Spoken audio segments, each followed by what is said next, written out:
Pneumocystis pneumonia is an opportunistic infection that I'm sure you've been hearing about all through this semester, and that's because it is the most common opportunistic infection found in people with HIV. It is caused by a fungus known as Pneumocystis jirovecii, though it was formerly known as Pneumocystis carinii, until they figured out that it was two separate species of fungus. And now we know that Pneumocystis carinii is the one that infects rats, and Pneumocystis jirovecii is the one that infects humans.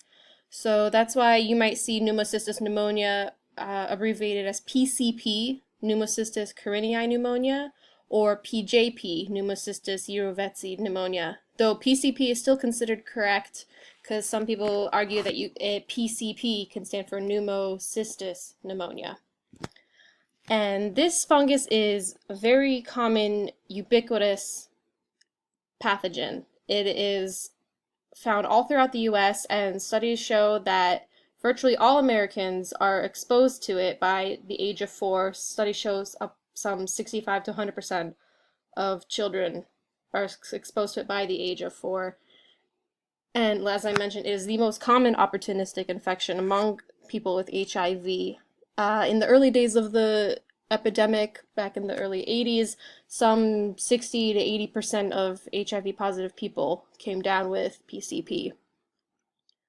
Now, being that this is a pneumonia, it's an infection of the lungs, so all the signs and symptoms have to do with the lungs and breathing. So the trifecta of the 3 most common signs and symptoms that you'll find are fever, dry cough without any thick sputum, and shortness of breath, especially on exertion. You might also find the presence of chills, night sweats, tachypnea, which is breathing really rapidly. Interesting thing to note is that in HIV positive patients, the disease follows a much more slow and steady progression over several weeks until it becomes bad enough that the person is diagnosed, compared to people with other immunocompromised conditions, such as cancer patients on chemo or organ transplant patients. When PCP is suspected, the first thing you do is take a chest x-ray. As you can see here, we have somebody who has PCP, and you can see the cloudy infiltrates all throughout the lungs, because the pneumocystis fungi can do a lot of damage to the alveoli. However, some people who have PCP will have a normal chest x-ray, and then more testing will be needed. And actually, the definitive diagnostic test for PCP is to do a bronchoalveolar lavage, which is when you put saline down into the lungs to help wash away cells from the walls of the lungs. Then you put them on a slide, stain them, look at them under a microscope in order to find the actual fungal cells, like you saw on the first picture on the first slide of the presentation. And then some other tests that you might do include CT scans, lung biopsies. As for treatment, the interesting thing about PCP is that it is a fungal infection, but it does not respond to antifungal drugs. Instead, you have to treat it with antibiotics. The most common important one of these being trimethoprim sulfamethoxazole, or TMP-SMX. If that one doesn't work, or the patient has really bad side effects from it, other antibiotics that could be used are pentamidine, dapsone, and atovaquone, usually in combination.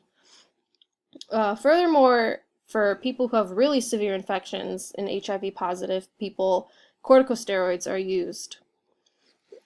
But even before treating the disease, or gets to the point that the disease needs to be treated, prophylactic therapy is also very common. It is recommended for people who have CD4 counts of less than 200 to receive prophylactic therapy. Well, they'll be put on the antibiotic until their CD4 counts go back up to 200 and stay above 200 for at least 3 to 6 months. So between the prophylactic therapy and the advent of antiretroviral therapy, the incidence of PCP has gone down. Back in the early days of the epidemic in the 80s, some 60 to 80% of people came down with PCP. But now incidence is more like 20%, though it's still the most common opportunistic infection for people with AIDS.